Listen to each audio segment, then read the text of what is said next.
continuing story of Peyton Place.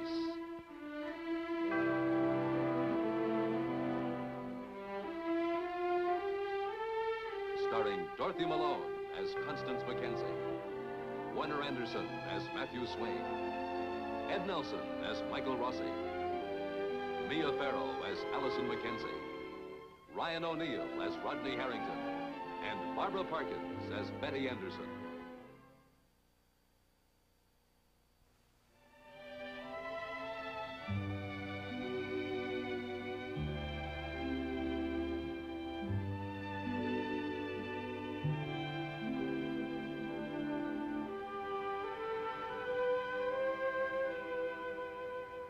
Allison Mackenzie is convinced that the attack her father has launched on the new manager of the Peyton Mill, David Schuster, is a highly personal one.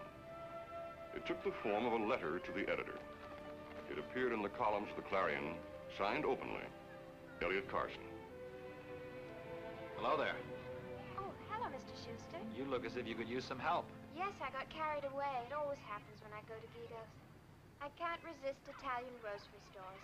I think it's the smell. All those strings of garlic and peppers and sausages and cheeses. Stop. You're making me homesick. I haven't had a good Italian dinner since we came here. I'll think of you eating your spaghetti tonight. Oh, no, you don't eat spaghetti at a clam bake. These are just the trimmings. Here, I'll take it. Oh, thank you. A clam bake, eh? All right, I'll think of you digging clams. Oh, no, we're cheating. No time for digging. Rodney has to work late, so we're gonna pick up our clams at the wharf. Ah, lucky Rodney. Lucky you. I wish I could go along.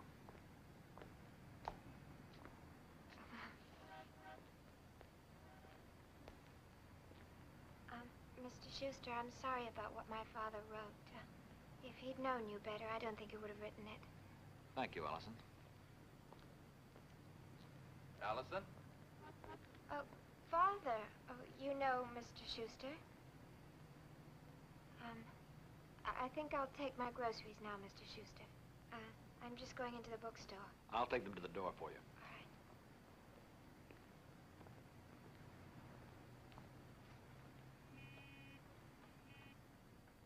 Thank you. You're welcome. Mr. Carson. Have you got a minute? I'd like to talk to you. I've got all the time you want. Come on.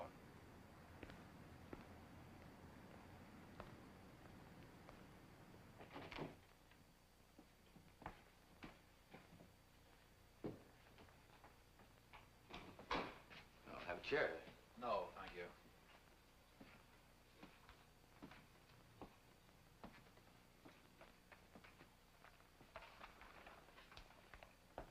It was quite a blast. Yes, it was. You managed to form a lot of opinions without knowing me. No, you represent the Peyton Mill. I attacked policy, not a man. No, you attacked the man who made the policy. The name Schuster occurs too many times in this article to leave any doubt about that. All right. I attacked the policy being set by a man named Schuster. Well, no man likes to be a target, Mr. Carson. You were in the service. You should know that. And you should know that a man in a command position has got to expect to be a target. You send men out to die, or you fire them. You take the repercussions. Well, we're not in the service anymore, and it's not 18 years ago either. Times have changed, Carson. I understand all that. I had a lot of time for reading and thinking. I did mine in a cell. You did yours in one of those antiseptic glass cages where they formulate industrial policies these days. Go on. All right. See, I think in terms of people. You like to change them into figures and ciphers and graphs. X number of men plus X machines equals X profit or loss. I'm paid to make decisions. I'm paid to be responsible for them and to stand by them. And is that the end of it? Without any obligation to the people of this town? They don't pay my salary more than Peyton does. Then I'm right. You'll turn a tidy profit for him and move along.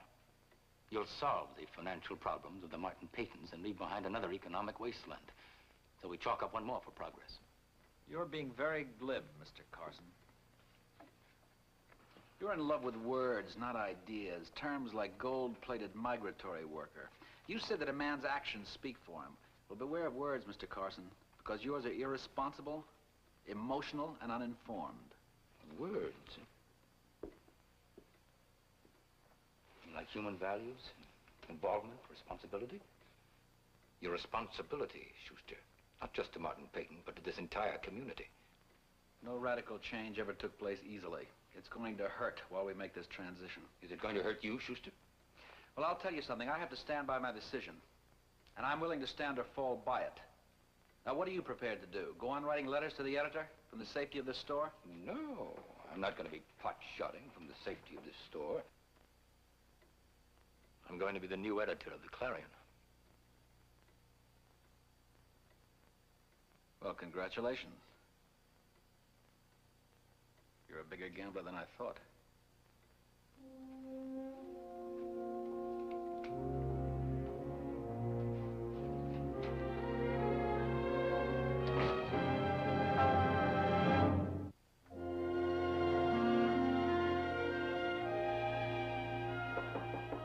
Come in. Oh, Kenneth, come in. Dr. Rossi, good of you to see me. Sit down, anytime. Thank you. Well, I'm on my way back to Pittsburgh. I did want to come and tell you, though, that, do you know, when you first called me to tell me my brother was here in Peyton Place? I never realized that first call would wrench you away from your business and bring you here. Well, you had no way of knowing that. But if you hadn't called me, told me my brother was here and he was ill and needed treatment, we would never have had this chance. I take it then Vincent's going back to Peru. Yes. And the money? Well, I'm financing him fully. No strings attached. No Kenneth Markham Foundation. You're responsible in great part for that, you know. I'm very aware of the conversations we had together. And I can't imagine what you said to Vincent to convince him to come and see me the way he did. He's a very proud man. In any event, I'm grateful. That turned out to be quite a phone call, didn't it? I can't exactly leap for joy into the air over the bill. It's $110,000 a year. It's a lot of money. Well, it's like the painful aftermath of most operations. Could I use your pen? Certainly. Will you be leaving town the same way you came in? You mean in a blaze of helicopter blades? It's a very interesting ordinance you have in this town. No propeller-driven aircraft are permitted to land in the town square. I think if I brought my jet, I could have gotten away with it. There we go. $10,000 to the doctor's hospital. What is... Now, I've made that check out to the doctor's hospital, but I want you to determine how it's going to be used. Now, thank you. It'll put me in an awkward position. Well, think of the position you placed me in after all these years. A philanthropist.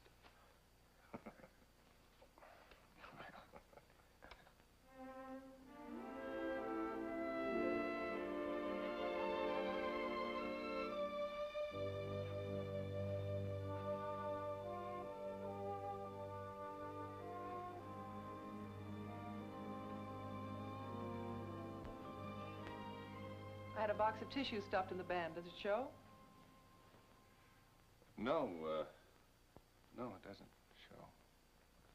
Can I get you something? Coffee? A drink? No, thank you. I'm going back to Peru, Claire, and, After all was said and done, I knew you would. well, it's with my brother's help. He's going to finance a mission now. We started out caterwauling at one another and ended up in a duet. He's quite a remarkable man, actually.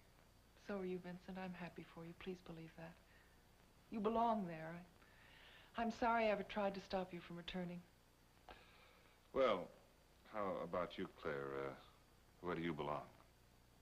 Here, in Peyton Place, in the hospital, in this house. Your roots are in the mission, wherever it is, whatever it costs you. Mine are here. Have you found something else here? Only myself. Well, that's quite a lot, isn't it? I kept waiting for some giant bolt of insight to solve all my problems, and all the while I was living the solution. I'm glad, Claire. When are you leaving? Oh, I don't know. Sometime. Tomorrow, probably. Then I won't see you again. No. There is something I want to say before I go. It doesn't make any difference now, but I did get that letter you sent to Peru. When I came up here, I knew that you were going to divorce me. Is that why you came? Yes, on the wings of a safe excuse. The mission was in trouble, and I did need the money. But it was the letter that brought you. You know, when I read your letter, I went into my tent and hid. I literally hid there. Didn't talk to anybody. I didn't even take care of my patients. First, the staff made excuses for me. They said the good doctor is ill, don't disturb him. And then finally, they went away and left me completely alone. I just sat there and looked at your neat, precise words, each one a little saber of truth, and finally I caved in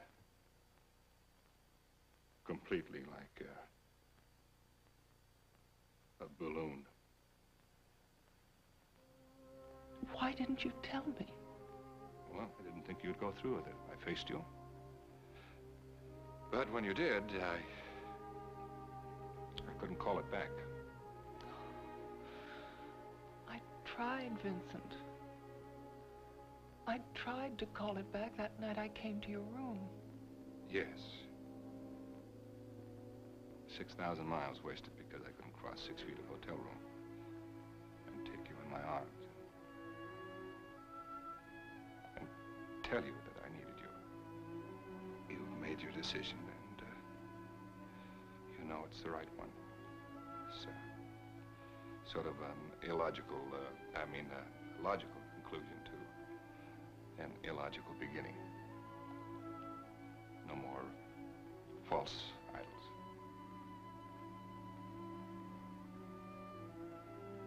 Well, goodbye.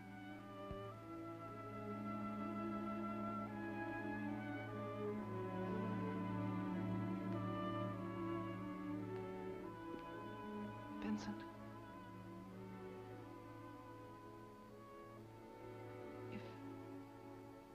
If you could walk those 6 feet now.